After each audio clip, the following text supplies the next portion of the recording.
So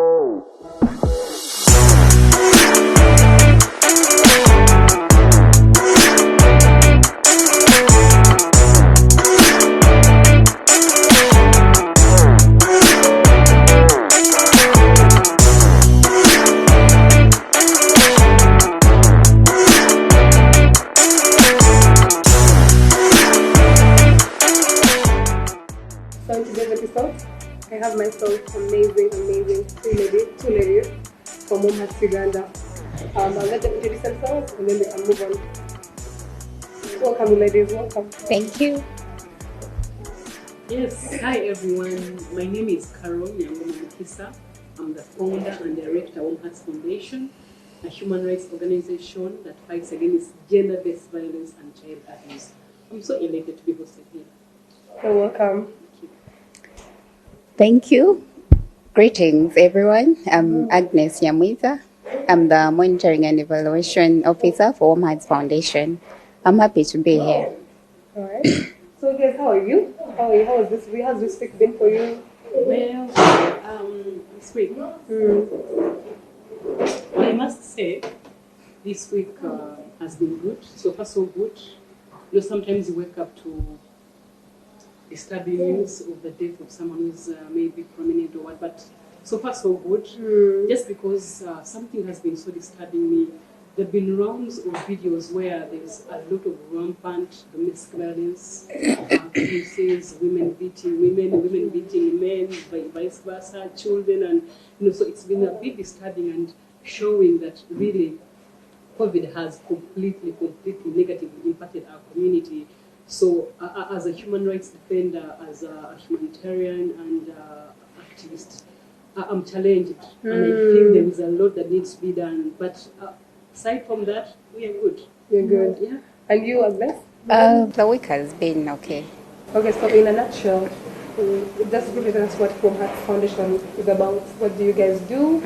And then Carol, I want to know what's this all about. You need to tell me. Well, this is a recognition to every graduate of OAD, that is St. Xavier University. So it shows that I'm a graduate of the Peace and Conflict course. Oh. And it's for African women leaders. So really, I'm proud to be an African woman leader. That's why on such a show, really, I'm proud to be That's all.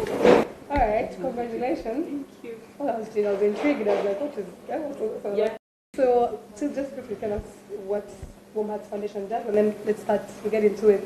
Yeah, Warm Hearts Foundation, like I said, it's a young women-led human rights organization with an emphasis in fighting against gender-based violence and child abuse. And we do this through economic, social, and geographical empowerment internationally. How do I mean?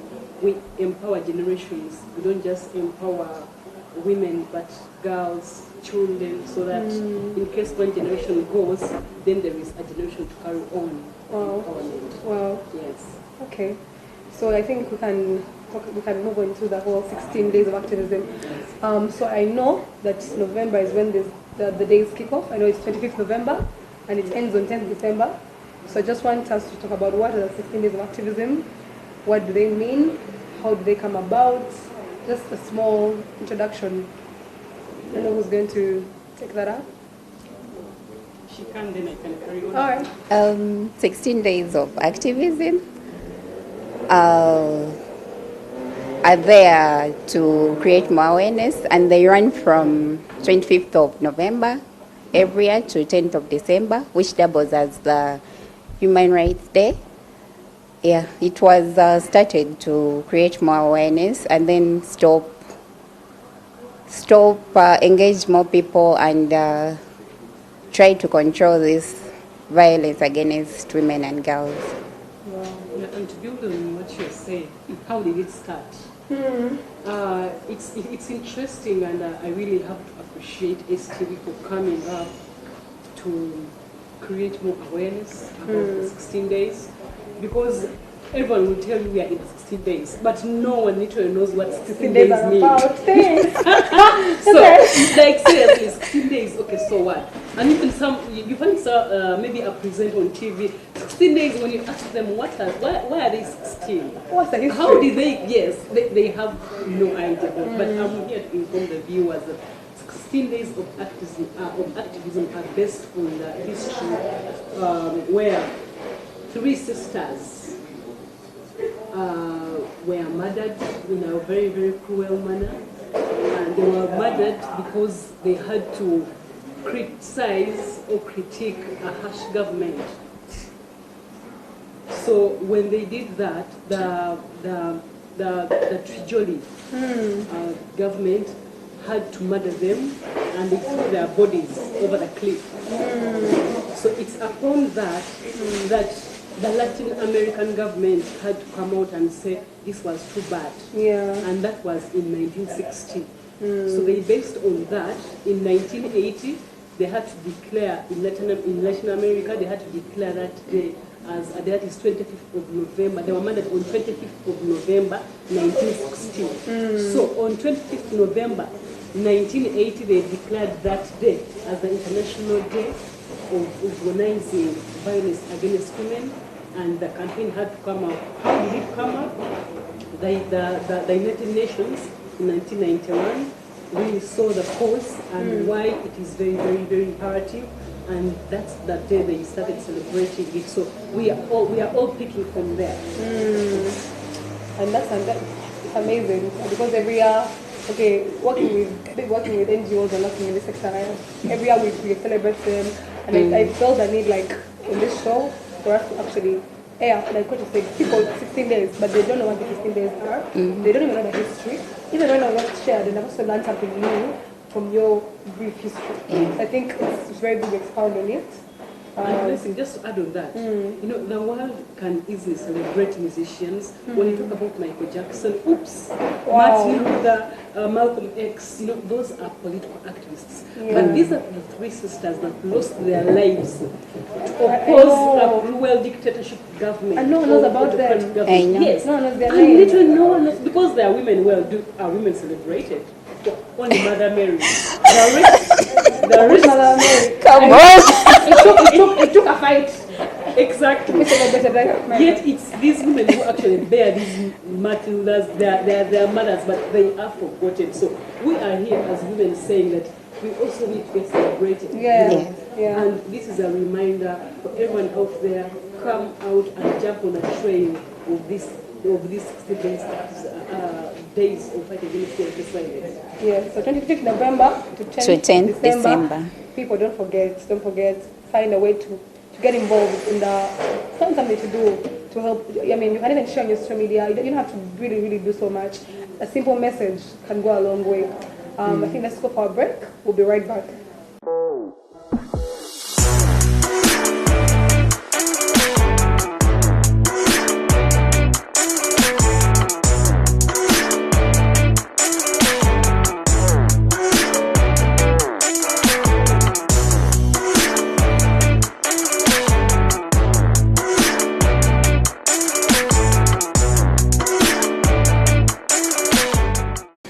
Welcome back to Everything Woman.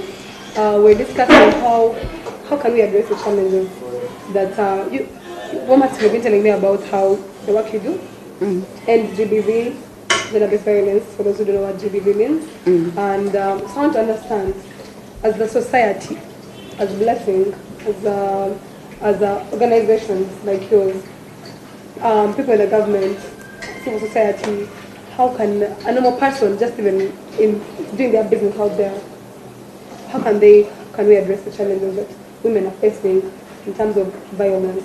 That is physical, emotional, psychological. How do we address these challenges? I don't know who can go first. Any of you? First of all, it starts with you. You as an individual. It's not about Warm Hearts needs first come and intervene.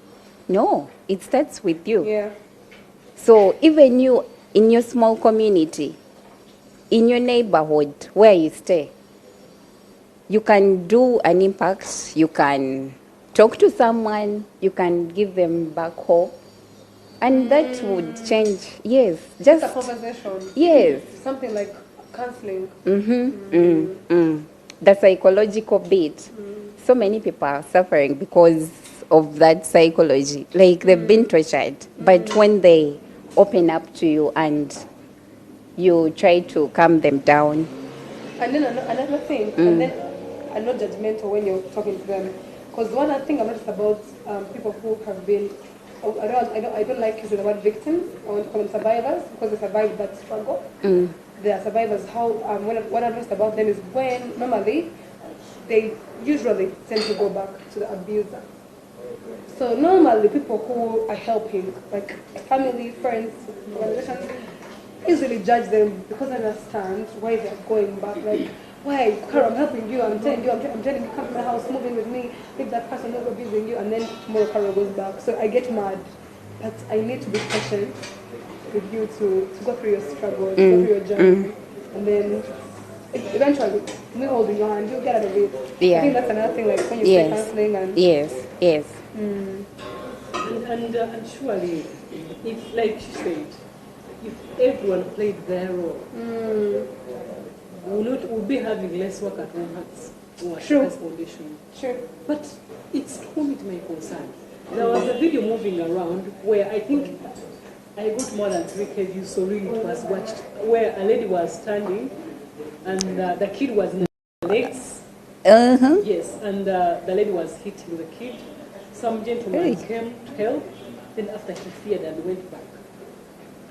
You get the whole point, but even the community is scared to intervene in an abuse that is in broad daylight. There was also another one recently where a man was hitting a woman, and then there's someone watching on the side, and someone is also, another person was capturing. I wonder people who record people. I don't understand how I can watch you being vision and I'm recording. What's funny? Like, instead of me helping you, I'm recording. Like, I know journalists need to take, this is the way to create awareness. But, I mean, if you can record for that long. Actually, someone not recording but cheering on. Yes. You know? Yeah. And then the woman walked away. Then the guy came and kicked the kid. Can you imagine? And someone is watching. The thing is, the society is losing. Yeah. But we are fully responsible as individuals. We are responsible. So we can blame the government. Of course, literally, you were asking about the role of the government. They have so many gaps. I saw Minister, the former Minister of Health, Ruth Acheng. Former, she's still the current. Anyhow, she mentioned, she's still the current, yes. She mentioned that very many, over the years, we have been empowering the girl child. So it's now the time to get hold of the boys and also make an effort. There is a way I wasn't very happy about the statement. Reason being, it's as if we girls have made it already. Like, yeah, we're not just there. We are there already. I'm not even close to that. Exactly. So to me, well, you can also empower the boys, but balance the effort. Yeah. Because it's also useless continuously empower the girl child when the boy child is isolated. I agree. We need both to be empowered at the same time. Because when the community is empowered, then the better services, the better everything, So the government also has its gaps. You talked about the police playing cats and... Yeah, before you continue, that's technically the stage of... I've had it a lot because me being a director of a women's rights organization, Hearts Foundation, every day, the same thing. Just saying we're helping girls, women, when are we going to help the boys? And I'm not asking myself, I'm like, because we live in a world that's not equal. I don't know if you understand that. Like, we don't have the same opportunities that men do, globally, and in every sector. So we're not even halfway there. So I have to do my role as blessing. And I don't know, you was asking me out there, like, why don't you do it? Why don't you help your boy child? At the end of the day, me, myself, I'm willing to help. I feel like you said, it's a cycle. You're going to help the girls, and they're going to go to these men who will abuse them. So you're not preparing the boys, will also get time. But I think that the whole argument shouldn't be, girls are being helped too much, now we need to help the boys. No, it should be, we need to help everyone. Let's not compare situations because then it looks like, it's a comparison. So now because girls are being helped, boys must be helped. No, we're not fighting here. It's just that we just need to understand that as we raise our children, Yeah. as we raise society, we need to raise children, we need to raise people who are responsible, we need to raise people who can make it in life, we need to raise them in a fair manner, in a fair way. So I think that's a conversation. I don't like the statement of you guys are helping. Why don't you help? No, and you know it's funny. I won't be specific here, but Yeah. why are those statements always aired up? You know, instead of airing such, start up an organization. Yes. Like men Do your engage, role, do your boys engage. No one will fight you. I even have Exactly. friend, male There is a Exactly. need. friend. I have my friends who keep telling me, I'm like, you guys, I don't know who has stopped you. Because me, I woke up one day and said, let me start to help by the girls. I didn't know And who you had stopped your me. own cause. I didn't know who has stopped you from helping your boys. Please start. We're going to support you. Me, I'm here. By the way, I'm happy when I see boys empowered. I'm happy when I want to meet a man who's empowered. To empower me, we empower each other. I don't want to meet a man who just doesn't know what he wants in life. So I think you start those things, and they're going to support you. But don't be coming here asking me why are you only doing it for girls. Girls are underprivileged. I think the society needs to be. Yeah, so that takes us back to what you had asked. What can this person do? Not the government. So it starts with you. If you're in position to make change on someone, please start now. And it's not that an organization that is helping girls is not helping boys. We have been in the field argue together. Very many boys are brought on board. We have equally. And you work with them meanwhile. We always Yes. work with the men. Right? Yeah. And it's amazing. We have what I- staff in Warm Hearts and there are men, there are boys there. So it's not that Discriminating, no. I even Yeah. love when I meet male feminists, I meet men who are involved. I mean, it's amazing to see like, oh, these men are actually confident, comfortable, and know, and they actually want to help. These are the same men who are helping. The same men who are helping the girl child, the same men who are helping their boys and mentoring their boys. I think that what you just said, the personal thing, Responsibility. yes, the personal responsibility. I think just by you, if you're out there and you in a community, maybe me, I stay in Buziga, so I'm in Buziga, and I'm a man, and I have a flat in the neighborhood. I could actually say every Sunday, let me call boys over, talk to the chairman to get it can be maybe 5 boys, 10 boys. Also, with them, I mentor these boys and just follow up and see how they're doing. You know, that's how we do it, because you can't start with an organization. It takes time. Yeah, Just it in does. small little ways. Yeah, and what can be done? Again, back to your question. Yes. We need to break down these negative social narratives against women and girls. We need to break them. We need to speak against negative statements that always bring women down. When a woman comes up, this and that. Yepanga. In fact, if you have been driving, if you've driven at least within Kampala, Jesus Christ, the gender-based violence that we face as women. As the women drivers. One time, a border guy touched my co-driver's mirror. Then I lowered the mirror to check like what's happening. Do you know what the man told me? Go back again at Jirongo se motoka. And I said, like, how You know? How do you know that I'm married? It's my fucking car. It's my money. Where does the husband have any space in you knocking my car? So literally saying that buri mukazi avuga omusajja yamugulidde emotoka kati wofuna obuzibu sigenda girepairinga bawa like you don't even know if I'm married, if I'm divorced, if I'm single. Yeah. And you're right about you saying that when women are empowered, recently a man told me, hey, he came to me and wanted to buy me drinks. He called me sitting somewhere doing my work. He's like, hey, I want to buy you a drink. So I'm like, oh, thank you, but I'm fine actually, because I was okay. I'd already taken my food. I didn't need anything. I'm not saying say no to offers. I'm just saying I was not in that moment. Yeah. So I'm like, I'm good. Then he's like, you have a problem. I'm like, my God, problem now because I refused your offer of food and entitlement. You have a problem. And that's why I said, for me, I just said, normally I would react like, hey, I'm going to have an argument. I said this time, Blessing, calm down. I said, so what problem do you have? Tell me. Expound on me. Then he said, you're too independent. I've seen you around. You're too independent. You don't want to do anything for you. I said, no. I just think, so how come us when we come to you and say we offer something and you refuse? And no, he's like, no, it's okay. If you said no, I'm like, okay, you don't want anything. So I don't know, I shouldn't be okay. So you have to abuse me after me saying no. Hey, you have a problem. You could have been a nicer saying, oh, it's okay then. I mean, next time, you could have said next time and then you walk away. You don't have to make someone feel like they have a problem and break their esteem and make them doubt themselves. The ego. Because they refuse to give you I take you off of a drink. You should not tell them. And it's either a yes or a false yes. Oh, but that's true. That's true. There is no, That's fair. we don't know this. It's either, let's say it again. A yes or a first yes. A first yes. Like you must first have to say How would yes. you reject me? You understand? So, Okay. and it's really awful. Yes, we are laughing about it, but I It's think not funny, yeah. we have all the rights as well to say no. I'm okay, and it's not offensive. And then don't call me Nepal because I said no. I just don't want. I maybe even I'm comfortable where I am. Not always think. I don't like remember when Baza men think that when women are in Baza need drinks. Some women are okay. They were not there. We just have to have a good time and leave and go. So I think Anyway, so you before I touch a short. Yeah. You were talking about the police. Yeah. You were talking about the government having a few barriers in there. Yeah. You know. So you talking about the police as well. What are those things missing in the policies in the system? When people when you work with, when they report, what do they tell you? What do they tell you guys? Like, what change is that going through when they go to the police and want to report a case, and how is it going for them? Please don't talk about corruption. Isn't it the first that we're every day? We are not talking about, we are not discussing corruption today. Yeah, because no.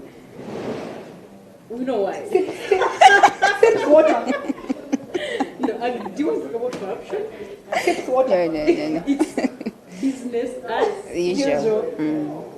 So, another challenge. Of course, don't say policies. Uganda is well known to have the best policies. Man. With the negative Very good implications. policies, but implementation. Yes, and so basically the main challenge is because first and foremost, we ourselves do not know our rights. When a man slaps you, that's love. Like, poor girl, I knew. If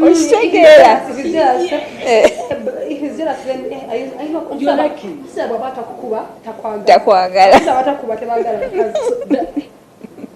Woman, if you ever say that, you're so ignorant. I'm so sorry to say that. Because you're being abused. And don't be sorry, please. We are here to educate. Me, I won't be sorry about education, because then that day you won't thank me later when you realize, oh, Carol was right when she told me this thing. Yeah. Seriously, you're just ignorant about your rights. You need to go and research about your rights. You need to go and put yourself right. You need to raise your confidence and say this body is to serve God. It's to serve your life. It is to serve your dreams. It is to work. It is to bless the communities, but not to be tortured. We can do better. And you know, when the Bible says that your bodies are my temple, you know, it's all directed to the sexual bit of, I'm a virgin, my body is the temple of God. No, it's actually saying that your body is the temple. The temple of God tebagikuba.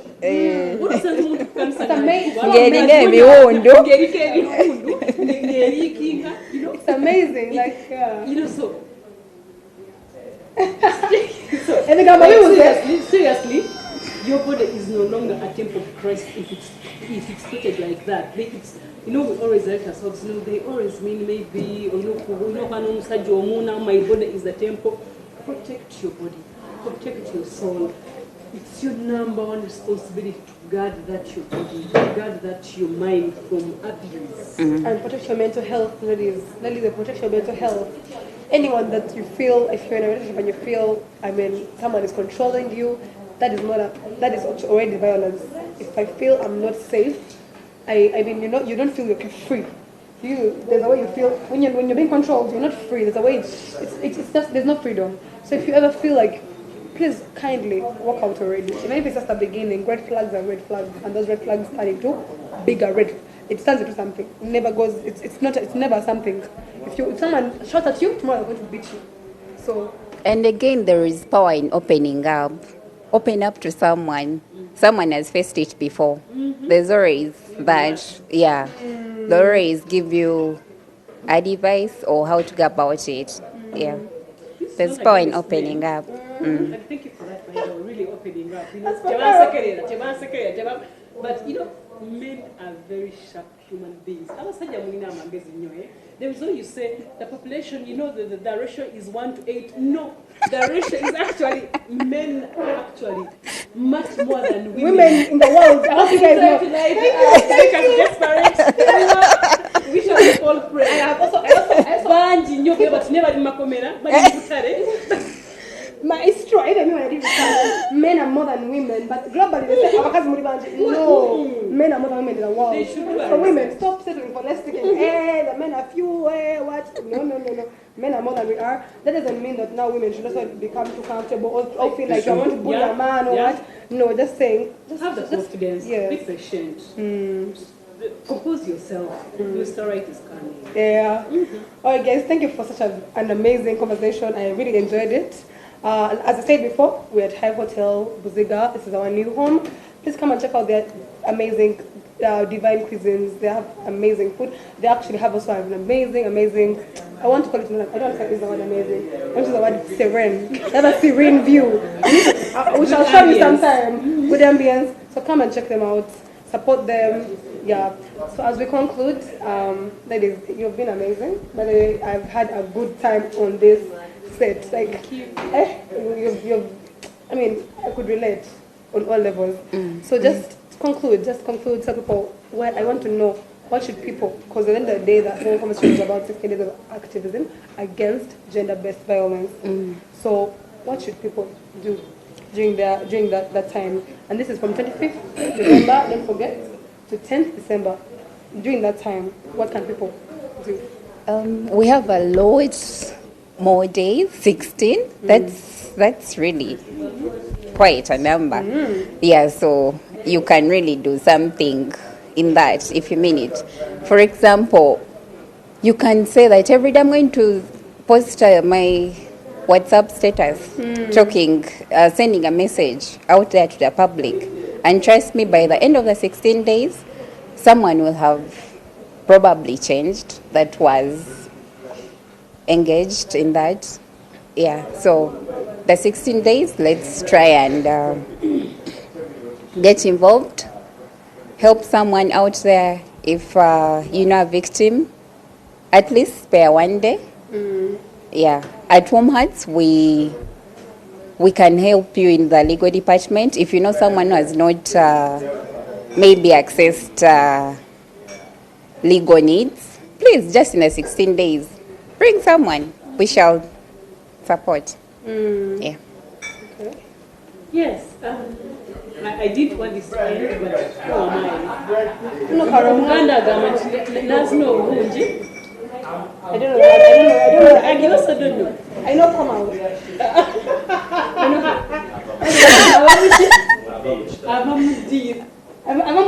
Abamudiro.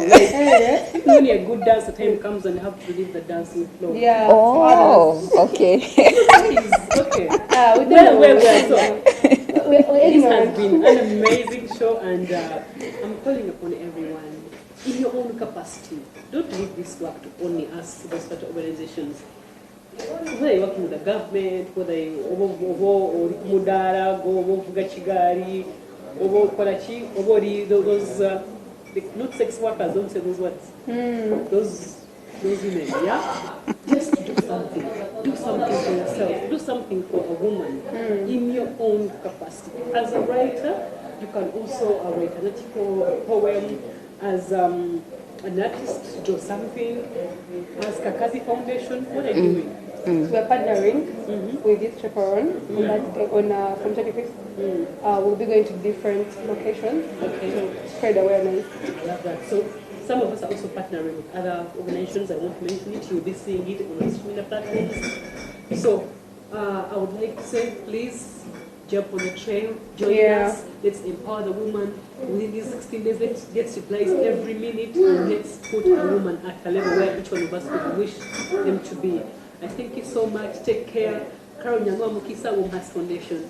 Yeah, thank you. So for me to you, I think personally, as a blessing, I say it's the Kakazi Foundation. The Kakazi Foundation will be working with other angels too during that time, those 2 weeks. But me as a blessing, this is my first step. Me posting people, me saying, let's talk about it even before it starts, because I want people to know early. They don't say, I don't want to put excuses, but I didn't know, we didn't know, blessing me. No, we have told you. STV has told you. So there's nothing like, oh, I didn't know about it. Please get involved. Really go out there. You don't have to really physically, if you're so busy, you can actually just, like she said, post. Talking about this thing goes a long way. It really does go a long way. If we can all come together and make noise about this, it's not really noise. And at the end of the day, that noise can find up a policy. Yeah, there's power in numbers. Yes, these are policies are made. So just one more thing, I think normally from the past I've noticed that when 16 days are going on, it's usually women rights organization, women. Please men, get involved. If you're a man out there, just get involved, because it could be your mother today beaten, it could be your sister, it could be your daughter. It's not about us only. It's even if it's a man being beaten, because GBV is GBV, by the way. Let's not forget that. It's not only women. There are men who are beaten and they're just silent because society is really not letting them speak. So I think it affects all of us in one way or the other. Let's get involved. See you next week.